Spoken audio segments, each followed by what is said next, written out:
Welcome back to CK Masterclass. Today, History Grade 12 Masterclass Lesson 2 irra geenye jirra. And CK Masterclass 3.2 The Power, Rivalry and the Consolidating Central Government is starting from 1855 up to 91-3 kan jedhu ni ilaalla.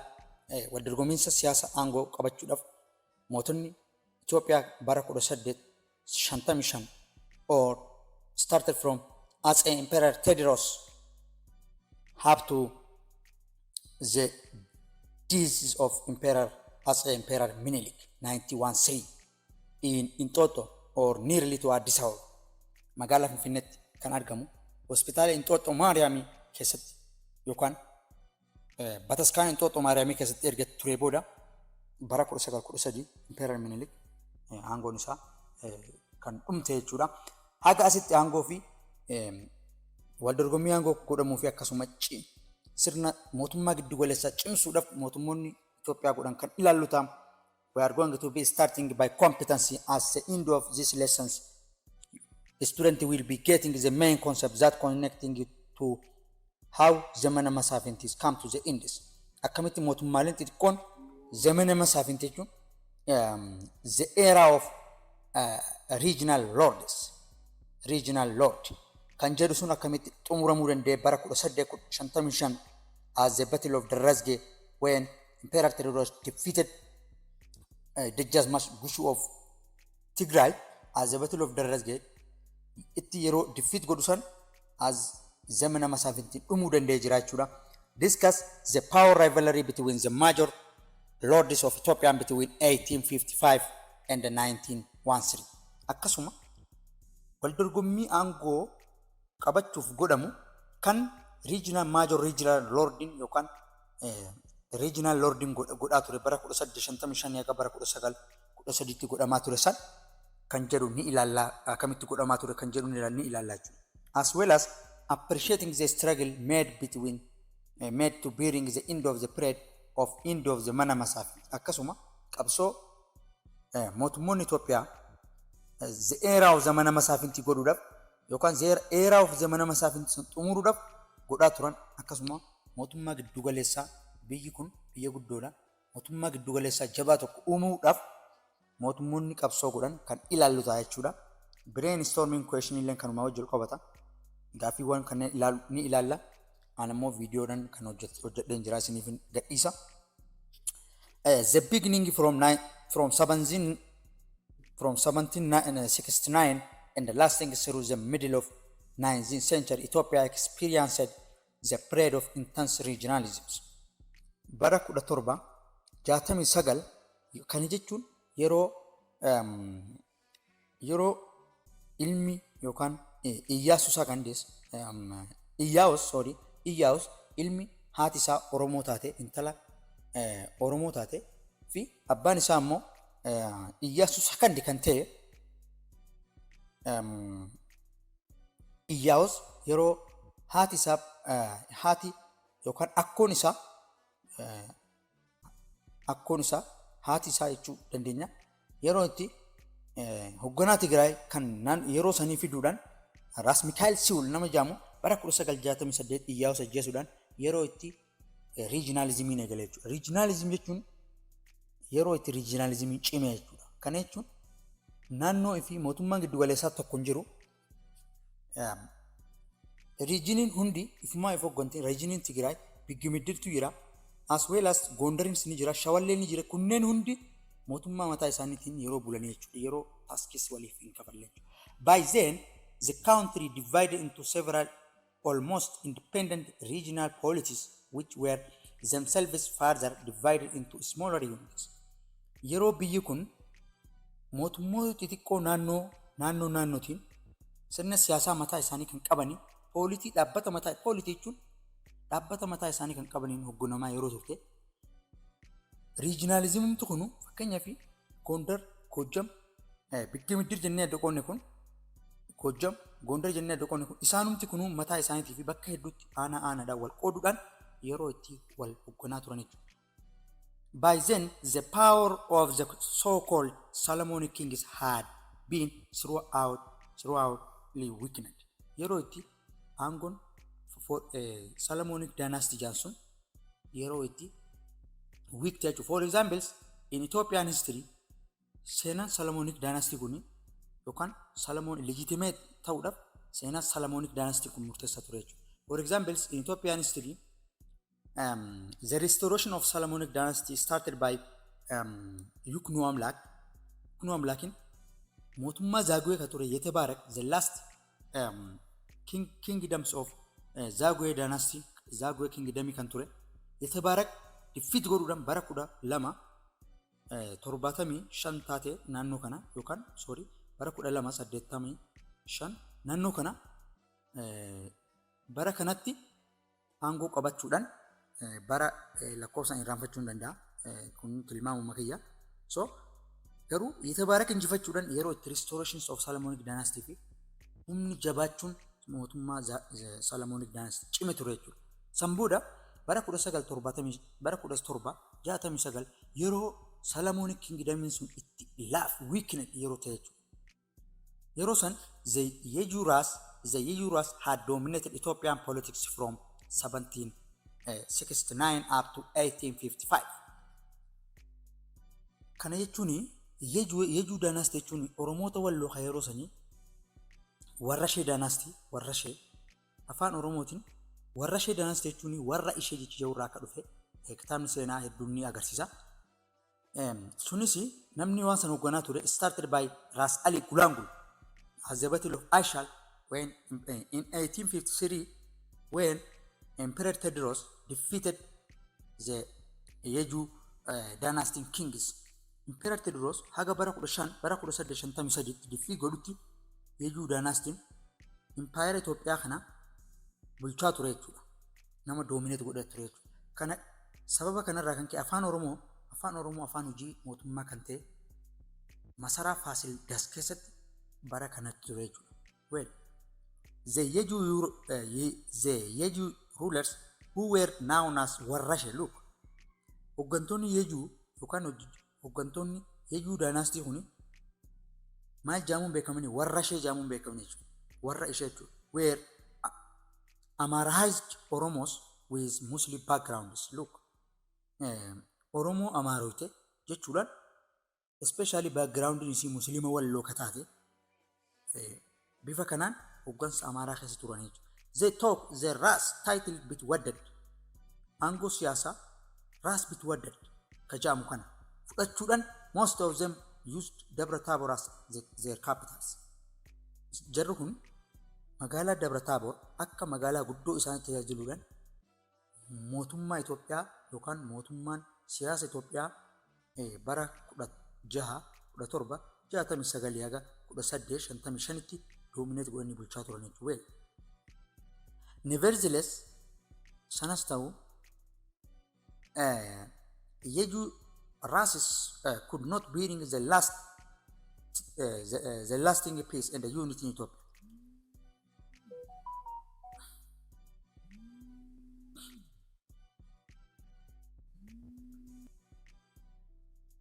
Empire Itoophiyaa keessatti jechuudha. Bara kanaaf Itoophiyaa keessatti Yejuu dynastiin biyya haa bulchanii malee nageenya fi tasgabbii fi akkasuma tokkummaa uummata Itoophiyaa kanaaf fiduu hin dandeenye jechuudha. Kunis the period from 1769 to 1855 which is commonly known as Zamana Masaafins or the era of princes was the time when only the power of Solomonic king was throughout weakened. Barri 1769 haga bara 1855tti yeroo itti maal jaamuun beekamu yeroo itti mootummaalee xixiqqoo yookaan yeroo itti zamana masaafinti jaamuun beekamuu fi eeraa yookaan bara jechuun bara jechuudha. Bara itti hooggantoonni heddummaatanii jechuudha. Naannoo fi hooggantoonni hedduun bulchanii jechuudha. Kunis yeroo itti Solomonic kingdom yookaan aangoon Solomonic dynasty Itoophiyaa keessatti yeroo itti haalaan laaffatee ture jechuudha. But it was also the period when Ethiopian Orthodox churches was torn by religious doctrinal controversies.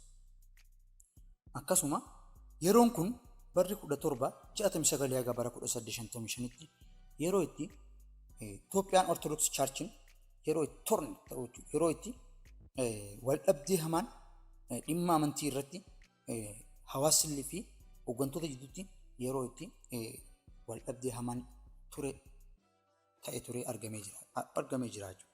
Well,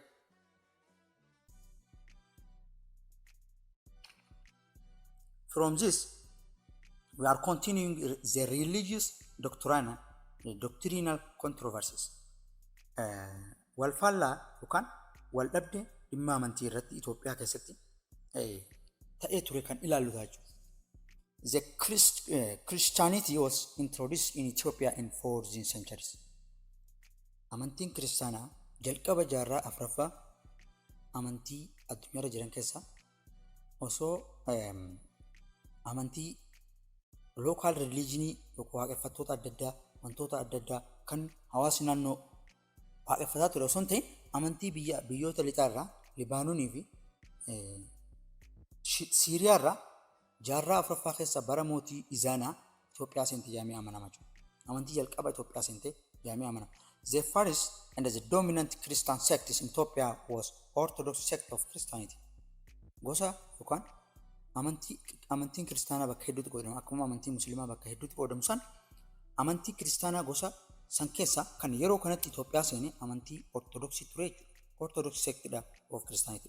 Itoophiyaa keessatti kan dominantii fi isa jalqabaa ta'e jechuudha. Well, then nevertheless gonkumaa there were doctrinal controversies with Ethiopian Orthodox Church in the medieval period.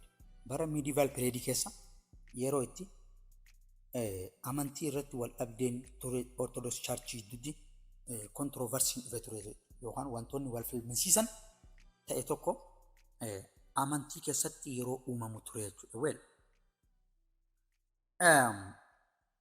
for instance, there was a dispute within the church between the house of Abba Eustathios and the house of Takle Haimana. Wal dhabdeen hooggantoota amantii gidduutti mana Abbaa Eustathios fi mana Abbaa Takle Haimanot gidduutti hooggantoota amantaa yookaan abbootii amantaa kana gidduutti wal dhabdeen turee jira jechuudha. The disagreement was regarding on the observance of Saturday as a Sabbath, which was resolved by Emperor Zara-Yacob in 1450, the Council of Dabra Matmak, which accepted both Saturday and Sunday as a holiday. Waldhabdee amantii irratti observance jechuun guyyaa yookaan guyyaan sanbata guddaa akka boqonnaatti kan ilaalamu akka boqonnaatti fi boqonnaa amantii keessatti kan ilaalamu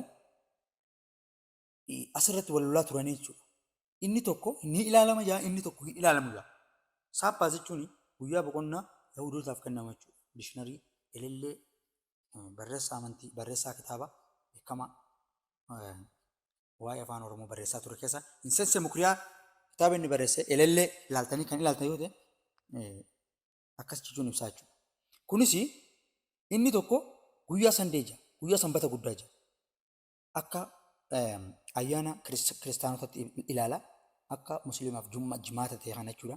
Akkasuma inni tokko immoo akka guyyaa sanbata guddaatti ilaala. Garuu Impeerar Zara-Yacob bara 1450 kaawunsilii yookaan caffee dabra mataaqaatiin akka lachuu Saatardee sanbata guddaa fi sanbata xiqqaallee akka guyyaa boqonnaa kiristaanotaa ta'etti akka guyyaa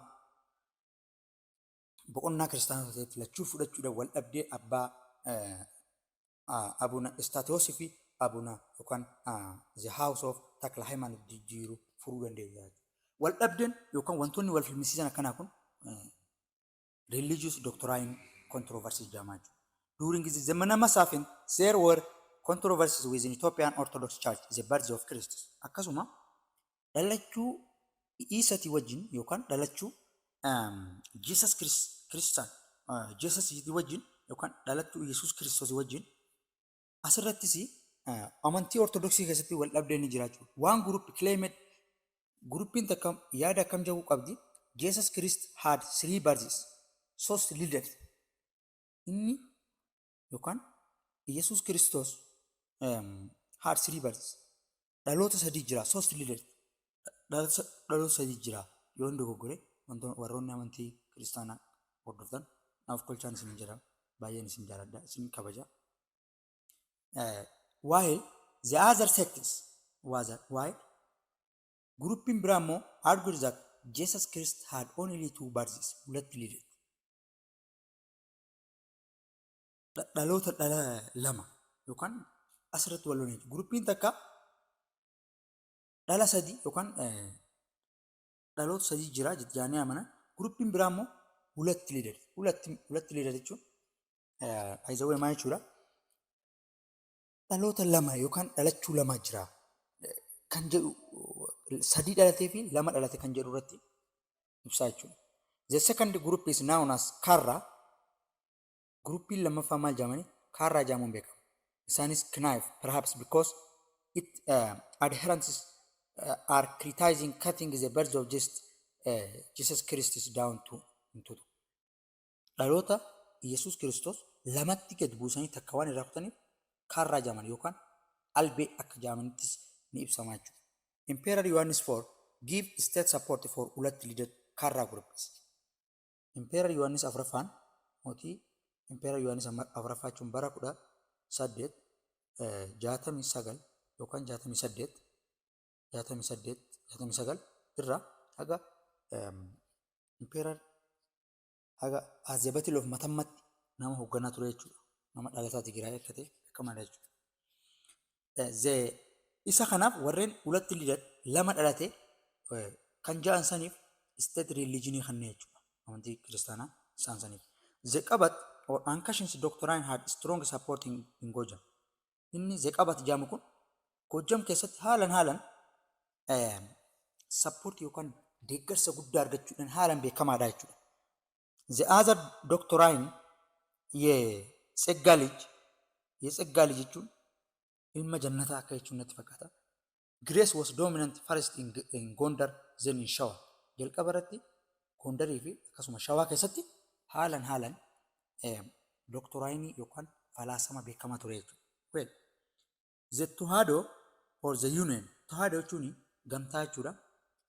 The Union doctrine was supported by Egyptian Patriarch of Ethiopia was dominant in much of Tigray in the last.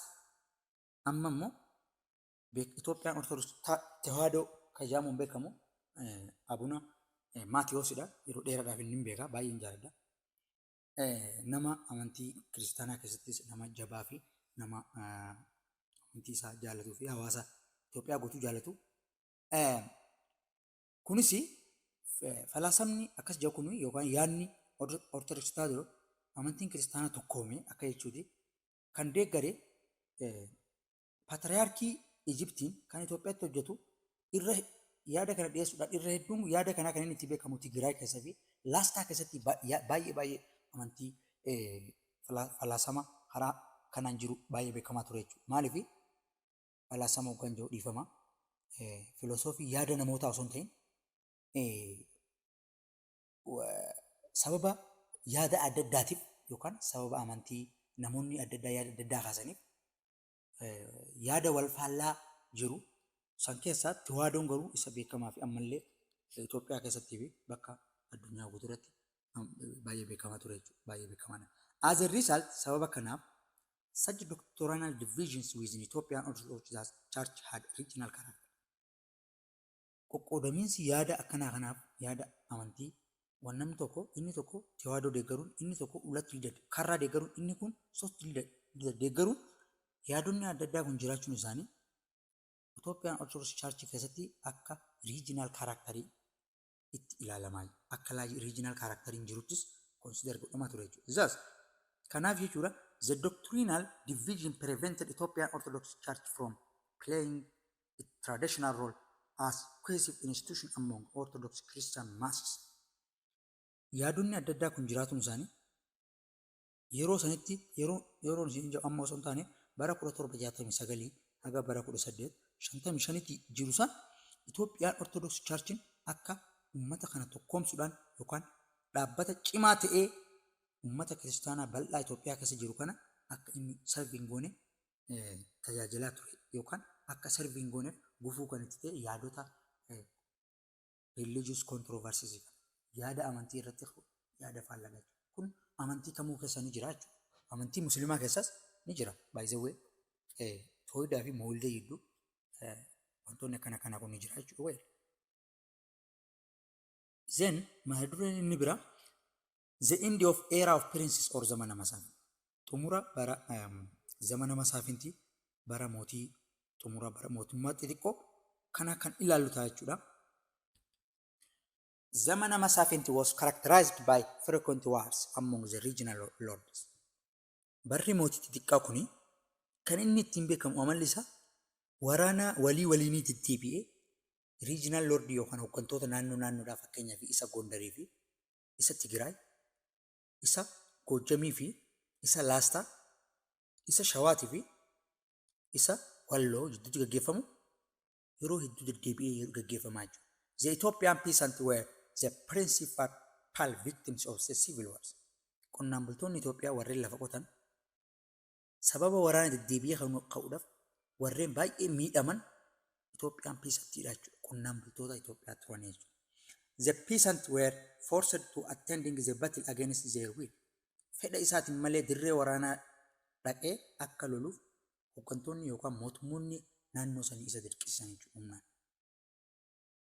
They were forced to hand over their produce to the lords in their vicinity. Akkasuma hooggantoonni naannoo sanii qonnaan bultoota Itoophiyaa kana humnaan akka isaan warreen abbootii lafaa ta'aniif qonna qotan oomishan dhiibbaa guddaa irraan gaatan. The peasants had to pay numerous taxes to numerous lords. Qonnaan bultoonni Itoophiyaa hedduun akkasuma bara era of prince kanatti yookaan bara mootummaa xiqqoo kanatti jechuudha. Taaksii gurguddaa abbootii lafaatiif maallaqa gurguddaa kafalaa fi turan jechuudha. Well, they were also obliged to feed and take care of some soldiers that were assigned to them through the bleating systems, as the soldiers were not salated. Akkasuma dirqama kan isaan turan bara barreen 1769 haga bara 1855 gidduu kan ture qonnaan bultoonni baay'ee miidhamaa turan. Sababa akkamiitiif dirqama warreen waraanaa warreen isaaniif qonnaan bultoota ni akkaffalama yookaan ni qoodama. Ati haga yoo nama 10 taate nama 10 kana nyaachisi. Yoo nama 5 taate immoo nama 5 haga ja'ameen san warreen mindaan qabne san karaa bleating systemiitiin gargaaraa jechuudha yookaan ni fayyaa isaanii eega ni nyaachisa. Akkasuma wantoota waraana kanaaf godhaman hunda ni godhaa jechuudha. Because of the frequent war, they could not conducting their agricultural activity peacefully. Sababa waraanni waliinii riijinii yookaan naannoo fi naannoo deddeebi'ee ka'uuf qonnaan bultoonni hojii qonnaa isaanii karaa nageenya qabuun karaa nageenyummaa isaaniitiin dalagachuu dandeenyu. In general, the impoverished peasants were almost completely exhausted by the perpetual feudalism warfare that characterized the period of the Massafians. Gabaabumatti qonnaan bultoonni Itoophiyaa kan isaan hiyyoomse, kan isaan miskiinomse, kan isaan hiyyoomse waraana waliinii regional lord keessatti yookaan feudal warfare bara zamana Masaafintii keessatti haalan hammaataa waan ta'eef haalan qonnaan bultoota miskiinomsuu danda'ee jira jechuudha. Nevertheless, the period of zamana Masaafintii was not simply the time of complete anarchy and the collapse of state power.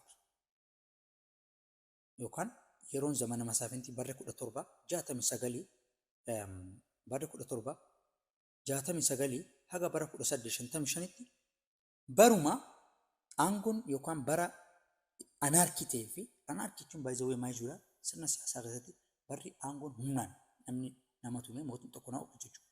Salphaadha. Barri itti aangoon isteetiin yookaan aangoon biyyaa itti bade qofaa miti. Sana qofaa miti jechuudha. Salphaadha akkas qofa jennee dhiisuudhaan miti jechuudha. It did see some period of relatively peace. Tari yeroo takka bakka takkatti nageenyummaan ni jiraatu. During the long rule of Ras Gugsaa, the Warrasha hegemony gained the solid basis. Bara Gugsaa ullee namni jedhamu Ras Gugsaa jechuudha. Inni kuni Warrashee keessaa yookaan Oromoota yeroo warreen Amaarawan yookaan warreen Amaaraayisdi ta'anii sirna mootii bara 1769 haga bara 1855 doomineet godhan san keessa nama tokko ture. Barri hoggansi isaa bara itti solid basis ture jechuudha yookaan nageenya Itoophiyaa ammaatiif bara itti jalqaba beezii lafa kaa'ame ture jechuudha. Bara itti nageenyummaan xixiqqaan ture jechuudha. Relatively. In fact, during the period of Shawa and the Tigray were not fully under the Warrashe hegemony, even during the teenager of Ras Gugsaa. Bara Ras Gugsaa ulee biyya bulchaa ture sanisi barri yookaan Shawaa fi Tigraayin Warrashe daanasti jalaa hin turre jechuudha. Moreover, kana oli the Yeju lords contributed to the survivals of the institutions of weakened monarchy. Yeju lordin kun yookaan abbootiin lafaa yookaan hooggantoonni mootuuwwan Yejuu suni akka sirni monarkii laaffatu yookaan akka sirni monarkii institutionii monarkii laaffatu sababa ta'anii jiran jechuudha. Gumaachanii jiran. The work is traveled over the period that the periods are not only stories of declines and destructions. Hojjettoonni yookaan imaltoonni hedduunis yeroo kanatti haalan kufanii jechuudha. Distraction waan jiruuf namoonni biyyarraa biyyatti waa daawwatan hin jiran jechuudha.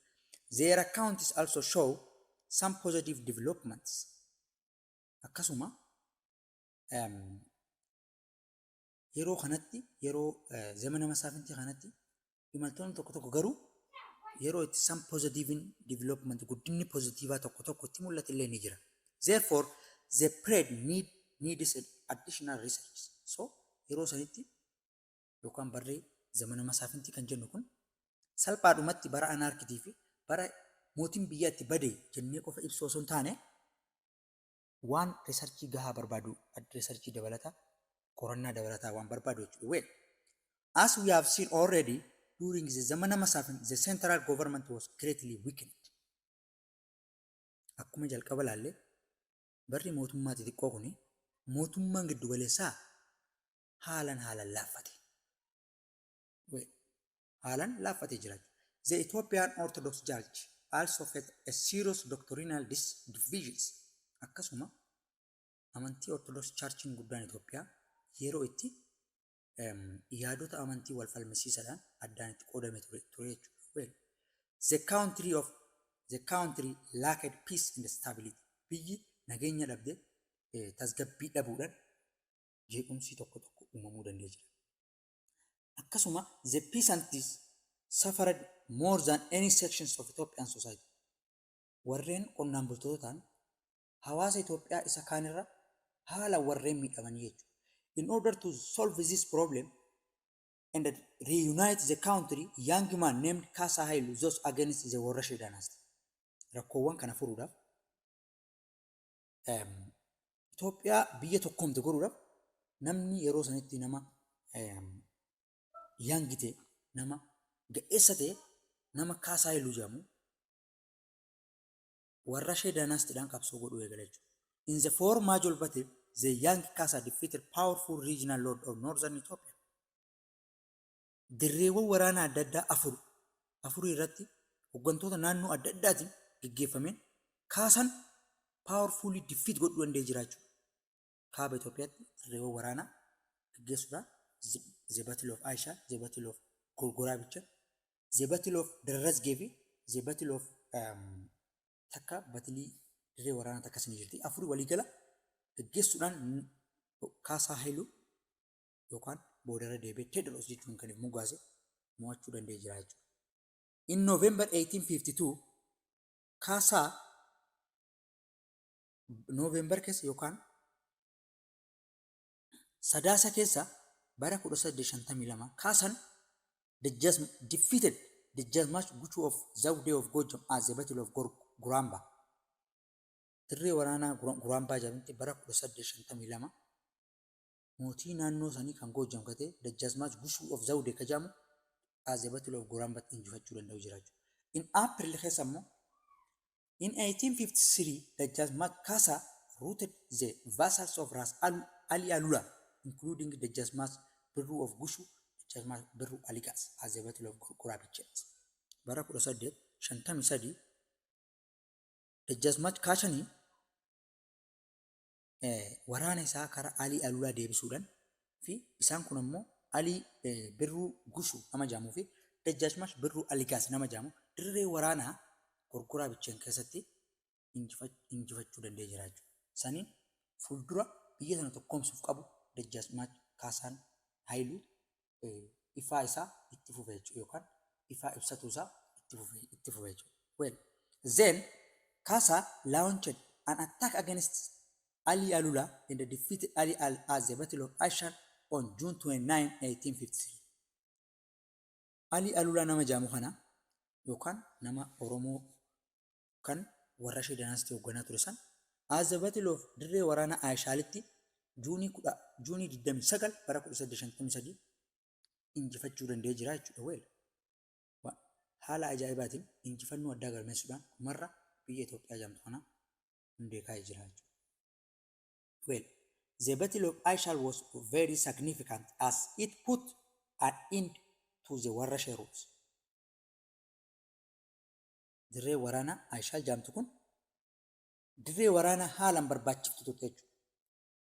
Isa xumura Warrashee Dynasty yeroo itti mo'amanii siyaasa biyyattii keessatti ba'an turan jechuudha.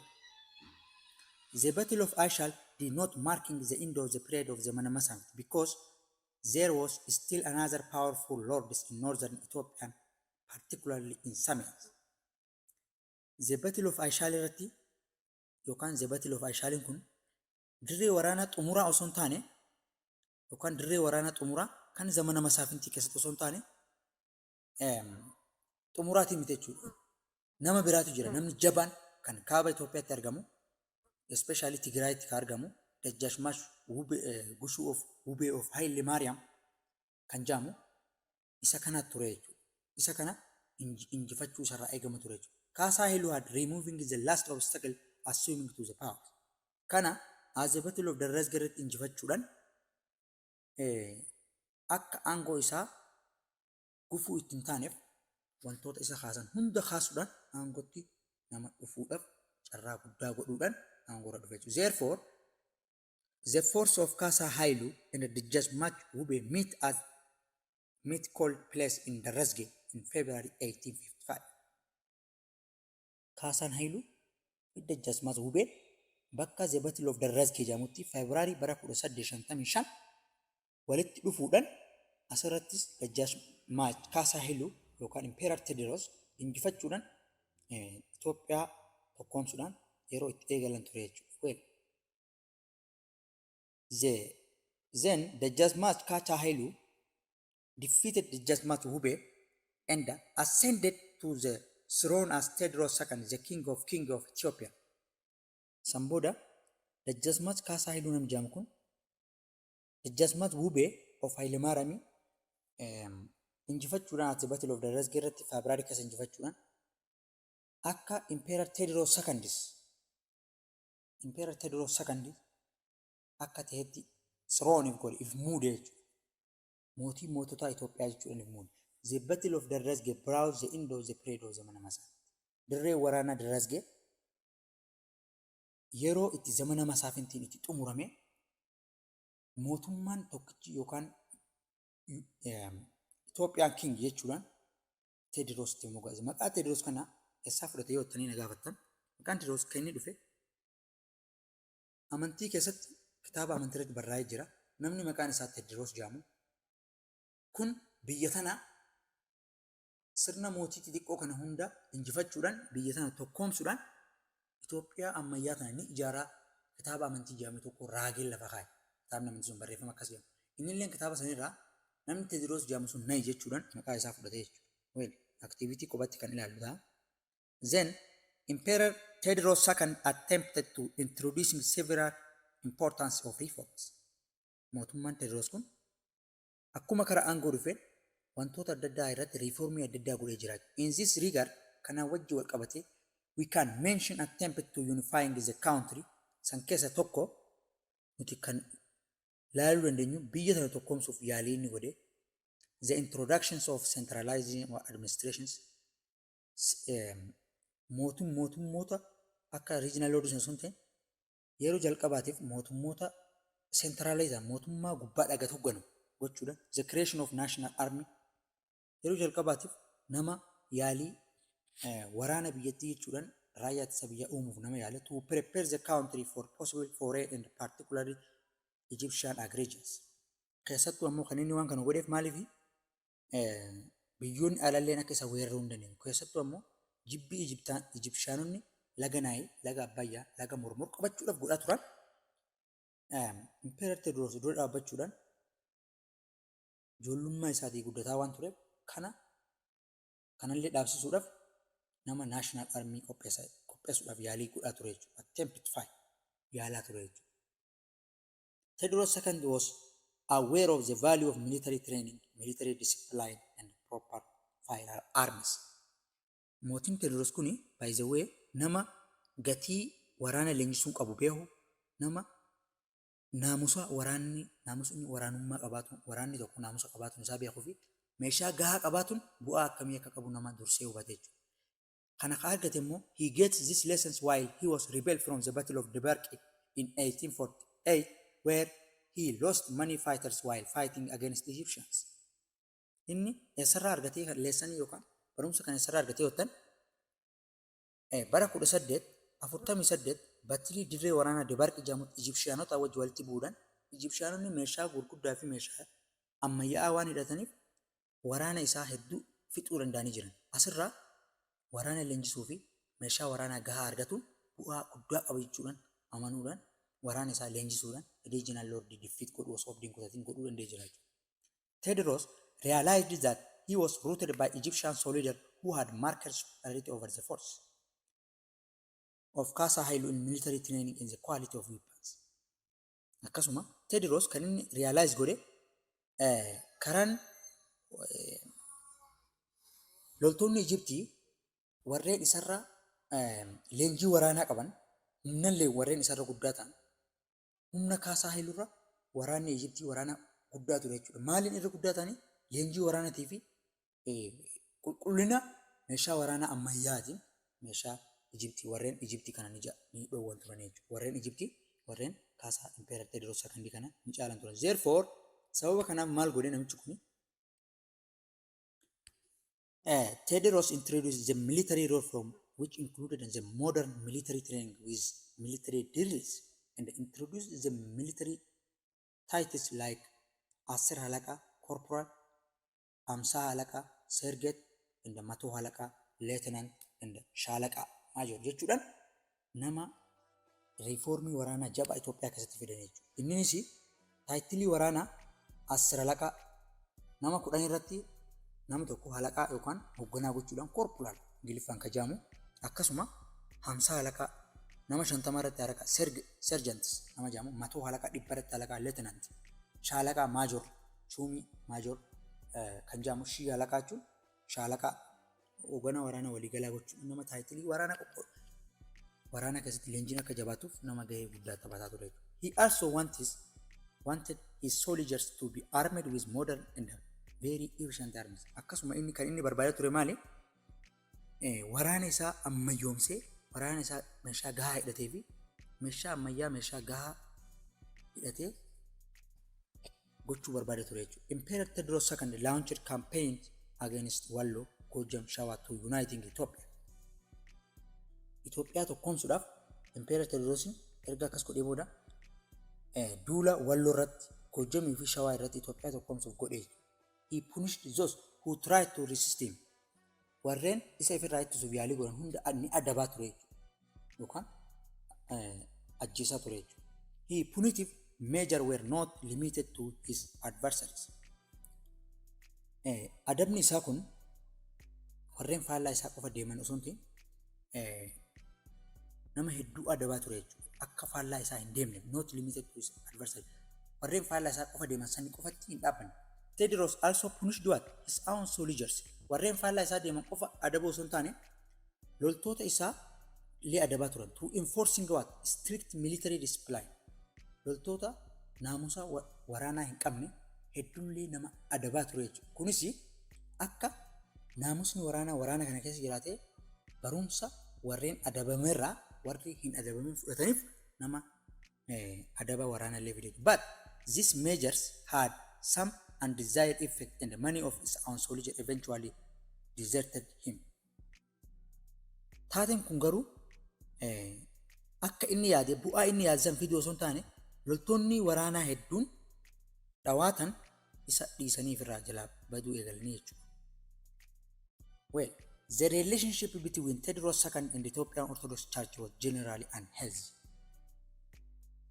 Hariiroon Emperor Tewodros II fi Ethiopian Orthodox Church jidduu jiru gabaabumatti faayidaa gahaa qabu miti jechuudha yookaan faayidaa gahaa osoo hin taane fayyummaa nageenya hariiroo gaarii wajjin hin qaban jechuudha. Tewodros quarreled with clergy and the patriarch Abuna Salam not because of religious reasons. Tewodros clerjoota fi hooggantoota amantii patriarkii nama Abuna Salam jedhamu wajjin wal lolaa turan. Garuu sababni isaa wal lolaniif sababa amantiitiif miti. What brought Emperor Tewodros and the church to conflict was Tewodros attempted to confiscate the extra land holding of the church to redistribute among the landless peasants. Emperor Tewodros wanni inni yaalii godhaa ture akkuma beekamu Ethiopian Orthodox Church keessatti manni amantaa kiristaanaa hedduun especially Orthodoxiin lafa bal'aa qabatee jira.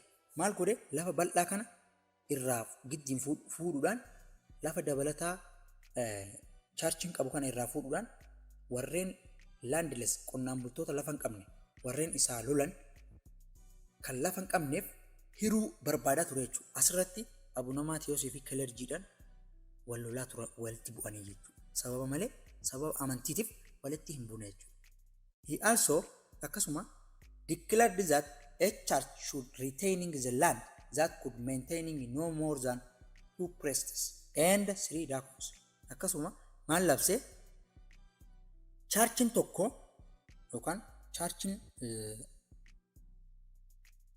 charchiin tokko yookaan charchiin lafa pirestii lamaa fi daakon jechuun maal jechuudha by the way darasoota jechuudha. Darasoota warreen achi charchii keessatti barumsa adda addaa baratanii achi keessatti kennantu jira. Moloks warri jaaman ammoo warreen amantii keessatti warreen fuudhaaf yookaan fedhii qaamatiif fedhii foonitiif warra fedhii hin qabne namoonni akkasa keessan namoota achi keessa jiran sanillee ni daangessee lafa qofa daangessee hin dhiifne abbootii amantaa sanillee nama hooggantoota yookaan qeesii lamaa fi darasoota 3 jechuudhaan daangessee jira.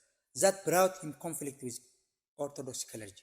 Inni labsee kana baasuun kun Orthodox clergy wajjin yookaan hooggantoota amantii wajjin walitti isa buuse jechuudha. As a result, Abuna Salam excommunicated Tewodros II. Tewodros. Samboda Abuna Salamii fi Tewodros excommunicated ta'anii yookaan waliigaluu didanii. In response yookaan sababa excommunicate kanaaf Tewodros imprisoned Abuna Salam in 1864 and the Abun died in the prison in 1867. Sababa isa kana wajjin waliigaluu didaniif Tewodros maal godhee Abuna Salam kana ni hidhe bara 1864. Abuna Salaman kun bara 1867 mana hidhaa san keessatti du'ee argame jechuudha. Sababa kanaaf waldhabdee guddaan Orthodox Church fi isaa gidduutti uumamuu danda'ee jira jechuudha.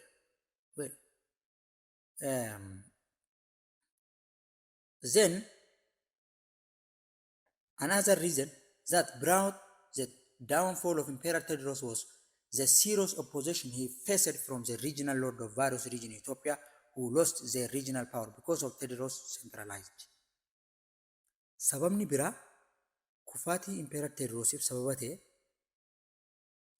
regional lordin warreen aangoo dhaban sun aangoo isaanii deebifachuuf jecha Emperor Tewodrosin haalaan centralized naannoodhaan nama qoqqoodamee bulchuun barbaadu. Ifii isaatiif daayirektii bulchuu barbaada. Sababa kanaatiif ofaatii isaatiif riijinaal loordii hedduu waan itti heddummaataniif sababa ta'uu danda'e jira jechuudha. Well, then he appointed his own men in the region he incorporated. Hooggantoota duraan jiru san ni ari'a ni ajjeesa. Nama ifii fedhee nama fira isaa nama isa amanamaa ta'e naannoo qabate sanitti muudaa jechuudha. Dhiira muuda malee dhalaa miti men. Just a decade after Tewodros had assumed the imperial throne, most of the Ethiopian treaties that were incorporated by him by forces of the army had fallen under the big regional lords. Samboda akkuma Tewodros aangoo qabate jedhamee yaadame san akkuma inni daangaa inni qabataa ture san haala kanaan daangaa qabate san nama ifi fedhetti muuda daangaa qabate san nama ifi fedhetti muuda. Kun warraaqsa kaasuudhaan daangaan inni qabatee ture sun irra deebi'ee big regional lordii jalatti kufuu danda'ee jira. Including what? Goobazii of Walqaayit bakka jaamtu. Naannoo kana dabalatee Dajjaasmaach Kaasaa Mirchaa of Tigraay Yohannis jechuudha. Akkasuma Taaddalaa Guuluu of Goojjam kunneen regional lordii jechuudha. Wushuu of Goobazee of Gabra Maariyaam of Laastaa Nigus of Minilik of Shawa. Jarreen kunneen warreen isa kanatti akka opposing regional lorditti warreen aangoo fudhachuuf yaalaa turan jechuudha. Well, Emperor Tewodros were aware Ethiopian backwardness and made serious attempt to modernizing Ethiopia. Particularly, he wanted to building well-trained, disciplined, and well-armed national armies. Emperor Tewodros kan inni hubate Itoophiyaan biyya duubatti haftuu akka taatee fi akkasuma biyyi kun ammoo ifaajee guddaa yookaan laffaatii guddaa Itoophiyaa ammayyoomsuun akka barbaadu nama hubate jechuudha. Keessattuu ammoo waraana jabaa biyyattii ijaaruudhaaf nama fedhii guddaa qabu ture jechuudha. Akkasuma naamusa waraanaa fi waraana biyyaalessaa kan sirriitti hidhate meeshaa waraanaa ammayyaa kan hidhate nama ijaaruu barbaadu ture jechuudha. Tewodros was not solely interested in the importing European manufactured goods. Emperor Tewodros meeshaa waraanaa biyyoota alatti oomishan san qofa kan biyya Awurooppaatii dhuftu san qofa osoo hin taane achi importi qofa osoo hin godhin nama biyya keessatti illee yaalii godhaa ture. He rather sought firearms to be manufactured in Ethiopia by Ethiopians. Akkasuma nama yaalii meeshaa waraanaa kana Itoophiyaan oomishuu qabdi. Itoophiyaatti oomishamee meeshaa waraanaa Itoophiyaan oomishte meeshaa waraanaa ammayyaa ta'e ni oomishnaa jechuudha nama yaalii godhaa ture jechuudha. For this he wanted European assistance. Garuu meeshaa sana oomishuudhaaf gargaarsa Awurooppanotaa barbaade. Wrote the letters to the Queen Victoria of England to sending him skilled personnel. San booda xalayaa barreessuudhaan xalayaa mootittii Ingilaand yeroo sanii Queen Victoria jedhamutti barreessuudhaan nama dandeettii meeshaa waraanaa tolchuuf qabu akka naaf ergitu jechuudhaan nama gargaarsa gaafate. Unfortunately akka carraa ta'e garuu hin carroomne Tewodros could not gain a quick positive response from British government for his request for British technical assistance. Garuu hin carroomne Tewodros deebii pozitiivii ta'e mootummaa British irraa argachuu hin dandeenye. Yeroo hedduu gaafatus technical assistance yookaan gargaarsa technical assistance Britishaan argachuu hin dandeenye ture jechuudha. Well, disappointed by the lack of response from British governments. Sababa deebisaa dhabuu mootummaa governmentiitiin Emperor Tewodros aaruudhaan Emperor Tewodros II took Captain Cameron, the British consul and the European missionary in Ethiopia as hostage and forced them to manufacturing mortar in his gun foundry established at Gafat near his capitals, Dabratapur. Nama kaapteenii yookaan nama xiyyaara oofuu danda'uu fi akkasuma nama amantii Awurooppaa keessatti baay'ee beekamaa ture kan amantii lallabaa ture Itoophiyaa keessa ka ture akka butuudhaan humnaan akka meeshaa waraanaa kana oomishan magaalaa isatti dhaluu jirtu magaalaan guddoon isaa Dabra Taaboor jedhamti. Magaalaa gaafat jaamu keessatti naannoo gaafat jaamu keessatti giddugala yookaan gan faawundarii istaabilishd gochuudhaan akka meeshaan itti oomishamtuuf humnaan mishiinaroota giddiin Awurooppaa warri adii warruma adiidhaa oomisha meeshaa jechuudhaan nama humnaan waan kana godhaa ture. Also ta'ullee European missionary had not experienced in army production. Garuu dhimma amantii irratti waan ta'eef dhimma amantii qofa waan beekaniif meeshaa kanarratti yookaan meeshaa kanarratti ergamtoonni amantii kan Awurooppaa jechuudha meeshaa waraanaa oomishuu irratti experience yookaan muuxannoo qaban waan ta'eef Tewodros forced them to manufacture mortars including the largest one which he named Sevastopol. Dirqamaan akka oomishan moortarii yookaan dhuka'aa guddaa wayii kan maqaan isaa Sevastopol jedhamee moggaase sanis fakkii tana jechuudha. Kanaafaa akka oomishan humnaan dirqisiisaa ture jechuudha. The largest mortar produced in Gafat is still laying in Magdala Amba. Ammallee Magdala Amba deetanii yoo ilaaltan ni jira jechuudha. Kan haga ammatti jechuudha. The British government tried to convincing the Emperor Tewodros releasing European captive by sending Hormuz Razam, promising the British were ready to sending him the skilled personnel he requested. Mootummaan Biriteen Tewodros akka yookaan warreen Awurooppaa hooggantoota amantii kan Awurooppaa jiru san warreen qabesan akka gadhiisuuf nama ergama nama Hormuz Razam jedhamu nama dandeettii meeshaa waraanaa tolchuu qabu siif ergina warreen qabdisan gadhiisii warreen mishiinaroota Awurooppaa qabdisan gadhiisii jechuudhaan itti amansiisaa turan jechuudha. Nevertheless garuu Tewodros was not willing to release the hostage. Warreen qabee hidhaa jiru san gadhiisuuf fedha hin qabne ture jechuudha. Fedha hin qabu ture jechuudha.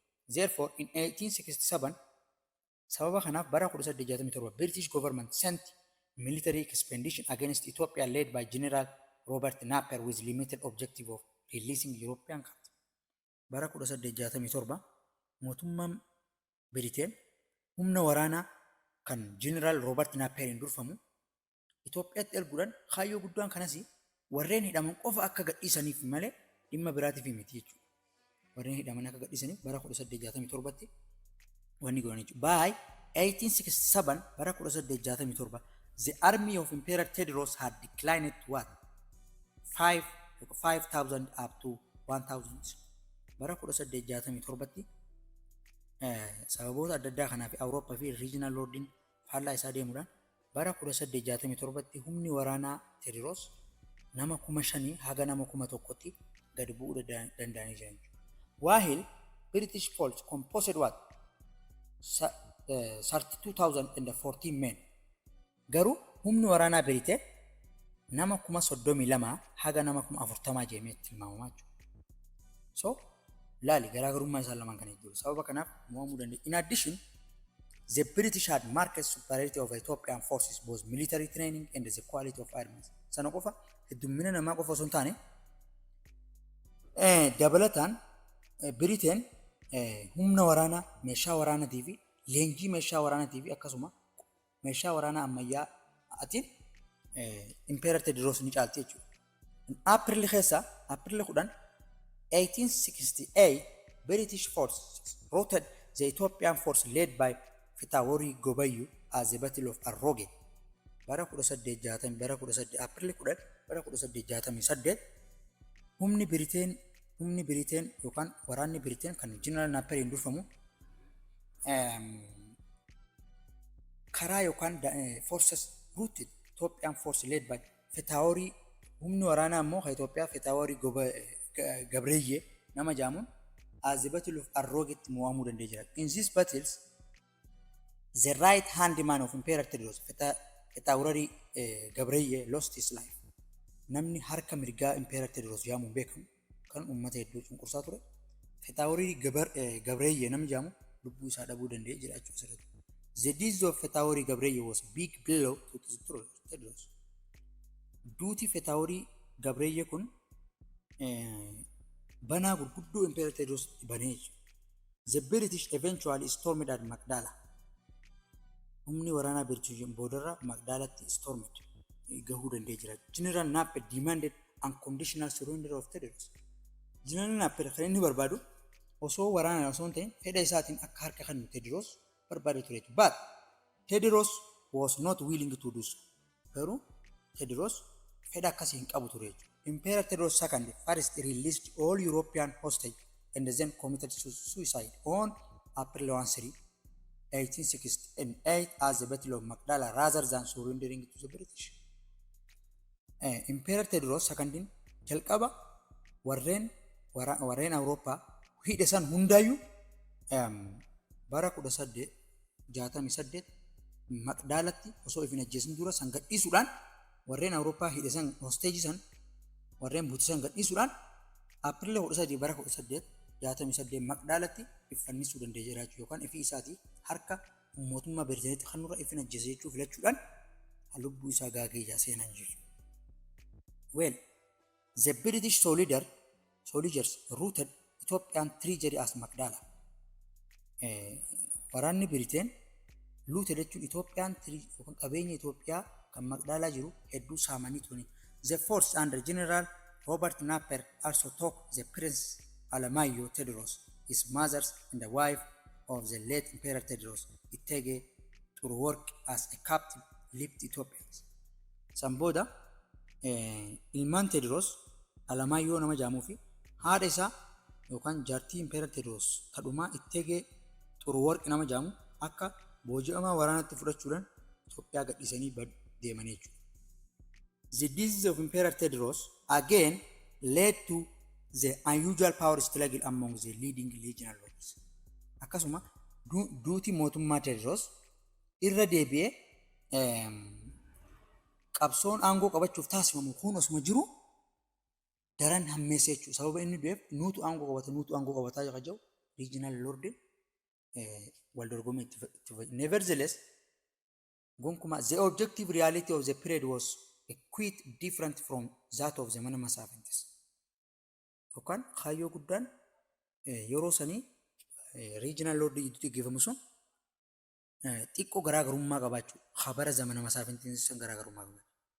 Tewodros has already made himself as a good model for his successors to keep the unification of Ethiopia. Tewodros jalqabumaa akka fakkeenyatti yookaan hoogganaa fakkeenyatti Itoophiyaa tokkoomsuuf yaalii inni godhu sun san akka fakkeenyatti fudhachuudhaan regional lord illeen sanumaa jechuudha kaayyoo isaanii guddaan. As a result, sababa kanaaf the powerful lord were determined to become emperor. Kaayyoo guddaan regional lord yookaan powerful lord warreen aangoo qaban suni emperor ta'uudhaa jechuudha yookaan hoogganaa biyyanii ta'u. Thus kanaaf all three powerful men rivalry namoonni sadeen yookaan hooggantoonni aangoo guddaa qaban sadeen sun yookaan warreen qabsoo eenyuutu aangoo qabataa irratti wal lolaa turan Dajjazmaach Kaasaa Mirchaa of Tigraay, Wushuu Goobazee of Gabre Maariyaam of Laasta and Minilik Haile Malakut of Shawa. Jarreen kana sadeen wal lolaa turan jechuudha. And wanted to become the king of Ethiopia like Tewodros. Akkuma Tewodros san king of Ethiopia ta'uudhaaf fedha guddaa qabanii turan jechuudha.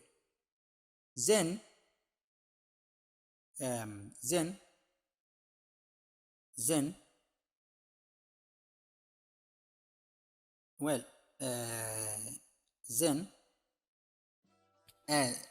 the three surrenders assumed to imperial throne. Sadeen isaaniitu akka king of itti ilaaluudhaan ifii isaaniitiif muudan. The first to succeed the late of Tewodros was jalqaba Tewodros itti aanee kan dhufe Wushuu Goobazee of Gabre Maariyaam of Laastadha. Who took throne in the name of Takle Gorgis. Maqaa Takle Gorgis jedhamu kana fudhachuudhaan karaa aangootti dhufuu danda'e. The reign of Emperor Takle Gorgis was not more than 3 years ago. Garuu barri inni aangorra ture waggaa 3 hin caalu. His authority was seriously challenged by other feudal princes of Gojam, Shawa and Tigray.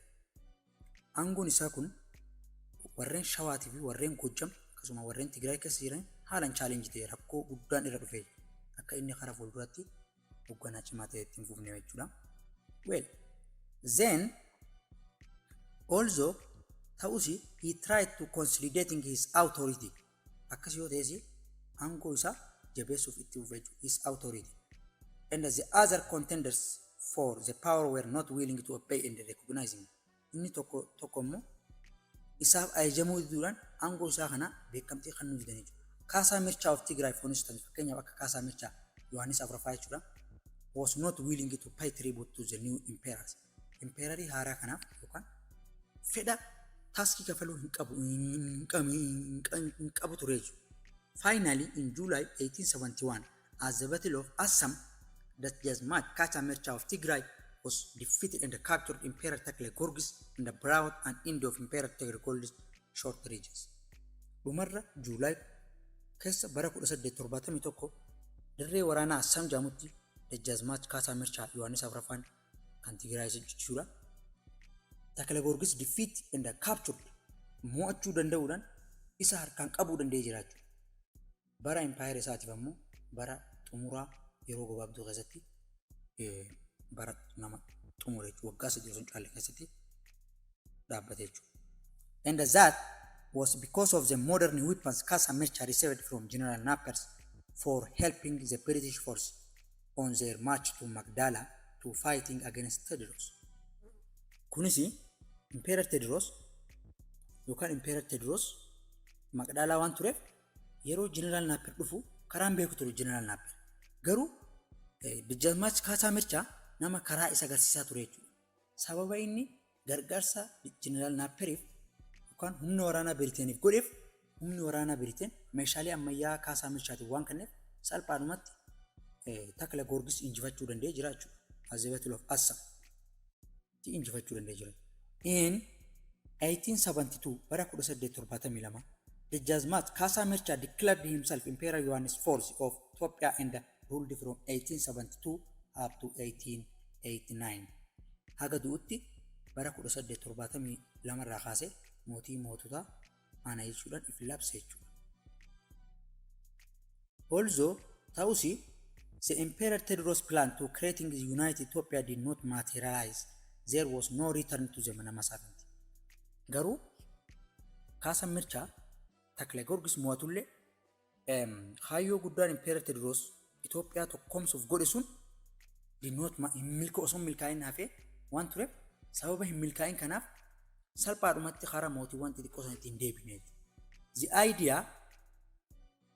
The idea of Ethiopia unity was adapted and implemented by successor of Tewodros, including Yohannis IV, throughout with different styles. Yaanni Itoophiyaa tokkomsuu kuni hooggantoota Tewodros itti fufsiisan erga Tewodros du'ee booda itti fufsiisan kan akka Kacha Mirchaa Yohannis IV jechuudha. Yaada isaa kana fudhachuudhaan sirnoota siyaasaa adda addaatiin itti fufanii jechuudha. Itoophiyaa tokkomsuu karaa adda addaatiin itti fufanii. Emperor Yohannis IV was politically liberal. Inni sirna poolitikaa nama walabummaa kan ta'u and followed administration that resembled federalism. Sirna bulchiinsa ammayyaa amma kan federalizimii jaamu nama keessatti nama yaada akkasiisan hordofaa ture jechuudha. Yohannis was willing and ready to share power with his vassals. Hooggantoota isaatiif nama fedhaan aangoo qooduudhaaf vassals jechuun maal jechuudha? Namoota naannoo adda addaa ganda aanaa midhaan jennee qoonnu kan namoota bulchaniif aangoo nama qoodaa ture jechuudha. He granted the great deal of autonomy to the region. Walabummaa naannootiif nama if danda'ummaa yookaan bulchuu naannootiif nama grant godhu ture jechuudha. Nama hannu ture jechuudha. Mirga akka bulchaniif and the dynamic rules. The dynamic jechuun it is not static but it is flexible. Sirna bulchiinsaa flexible jijjiiramaa depending on the conditions. Haala adda addaatti hundaanii akka jijjiiramuuf nama yaada kanaa jalqaba Itoophiyaa sirna federalizimii fakkaatu fide. In this regard, kana wajji wal qabatee 1878 he forced Minilik II to drop his title King of King and confirmed his title King of Shawa. Bara 1878 lichi agreement I think that waliigaltee Minilikii wajji godhuudhaan mootii moototaa kan jedhu kan Emperor Minilik qabu sanirraa akka mootii of Shawatti gad buusuudhaan waliigalteedhaan karaa nageenyatiin waliigaltee ragaanee jechuudha. Emperor Yohannis IV also designated Ras Adal Tasammaa of Gojam as Nugus of Gojam and Kafa in 1881. Akkasuma Yohannis Afuraffaan kun bulchaa Goojjam fi Nigusa Goojjamii fi Kafaa jechuudhaan bara 1880 takkatti Ras Adel Tasammaa muudee nominate godhee jechuudha. Yohannis IV did not interfere in internal affairs of his vassals as long as they recognized his overlordship in the paid tribute. Imperator Tewodros kun dhimma keessoo naannoo vaasaalii isaa yookaan hooggantoota isaa gadi xiqqoo ta'an irratti jidduu jiru dhimma isaanii wajji wal qabatu hin seenu ture. Haga isaan beekamtii kannanii fi humna vaasaalii yookaan hooggantoota naannoo saniitii ol ta'anii kan taaskii wajji wal qabatu waan hin ta'in wanni hin godhan turan jechuudha. Then Samboda Emperor Yohannis IV devoted most of his time and energy defending his country. Akkasuma Yohannis Afuraffaan kun nama yeroo isaa hedduu biyya isaa ittisuudhaaf defend godhu nama biyya ittisuudhaaf defend godhu. Maal rights external invaders weerartoota biyyoota alaa kan akka Egypt fi British Xaaliyaan dabalatee kanneen rights isaa ture. He fought several wars against Egyptian invaders. Waraana hedduu mootummaa Egyptiitti wajji geggeessee jira. He also worked hard nama jabaatee hojjetu to stopping the territorial expansions of Italia from Matsawwa to hinterland of Ethiopia.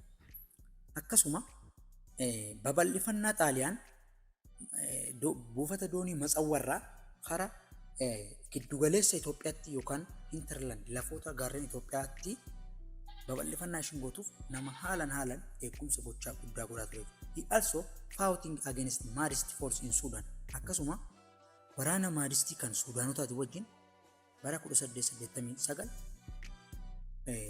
Itoophiyaa eeguudhaaf nama lubbuu isaa losing in the Battle of Mootummaa in 1889.